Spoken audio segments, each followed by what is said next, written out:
Aggregate demand tells us about planned spending, while aggregate supply tells us about the amount of real output that firms are willing and able to produce at different price levels. However, firms' ability to respond to demand depends heavily on time. A bakery can sell a few more loaves this afternoon without building a new bakery. Over several months, it may hire more workers and extend opening hours, and over several years, it may purchase new equipment or consider opening another branch. This is why economists distinguish between very short run, and long run aggregate supply. Well, let's begin with the very short run aggregate supply. The very short run is a period in which many prices and production decisions are fixed.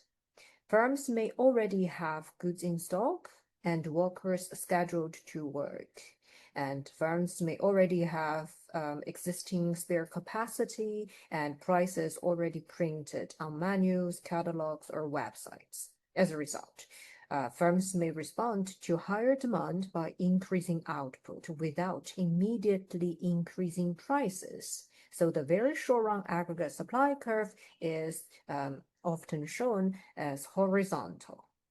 Imagine that a cinema with 200 seats but only 80 customers. If another 20 customers arrive, the cinema can serve them at the existing ticket price. And the cinema does not need to build another screen or employ another manager or raise its product price. So higher aggregate demand results in firms using existing spare capacity or existing stock to raise real output. But there is little need or no immediate need to increase the price level. This horizontal shift is most plausible when the economy has substantial spare capacity and input prices are temporarily fixed.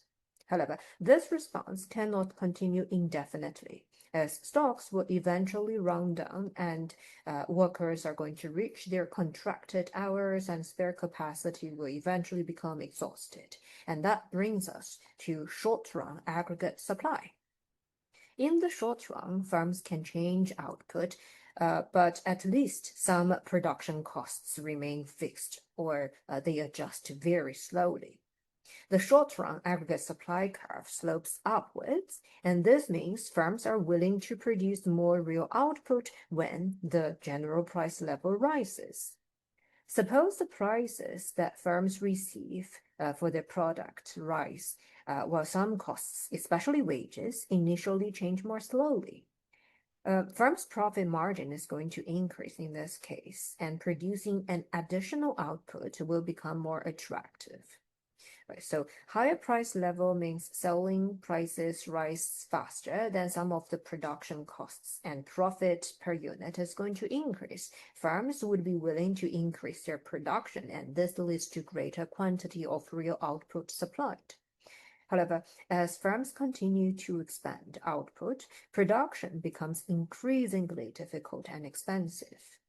A factory may initially increase output using spare machines, but later it may need to pay workers overtime or it may need to employ less experienced, less efficient workers or operate machinery more intensively. And marginal costs will therefore increase, and firms will only be willing to produce these additional output if they receive an even higher price. And this explains the upward sloping nature of short-run aggregate supply. An intuitive example is a delivery company. If demand rises only slightly, it can make fuller use of its existing vans. And if demand continues rising, it may need evening shifts, temporary workers, and more expensive vehicle rentals. Each additional delivery becomes more costly to provide. Right. Now let's move on to the long run aggregate supply. The long run is a period in which resource costs, wages, input prices, and other contracts have had time to adjust fully, to become more flexible. The long-run aggregate supply is usually shown as vertical at the economy's productive potential. This level of output can be called potential output or full capacity output or full employment level of output or the sustainable level of real GDP. But the central idea is that the economy's long-run output is determined by its productive capacity, not determined by the general price level. And productive capacity depends on factors such as the size and skills of the labor force, the quantity and the quality of capital, technology productivity, and the amount of natural resources and the quality of institutions and infrastructures, not the general price level. Suppose that the aggregate demand rises and firms initially increase production. Unemployment may fall and workers may gain greater bargaining power. Over time, wages and other input costs rises. The earlier increase in firms' profit margin will disappear and output will return to the sustainable productive capacity, but the price level remains higher.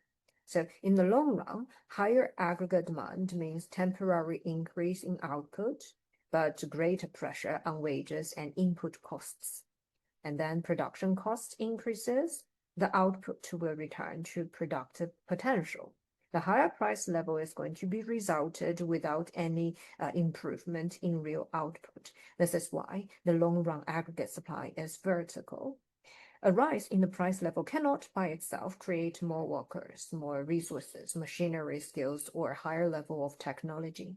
It changes the nominal values of GDP, but it does not automatically increase the economy's real productive resources.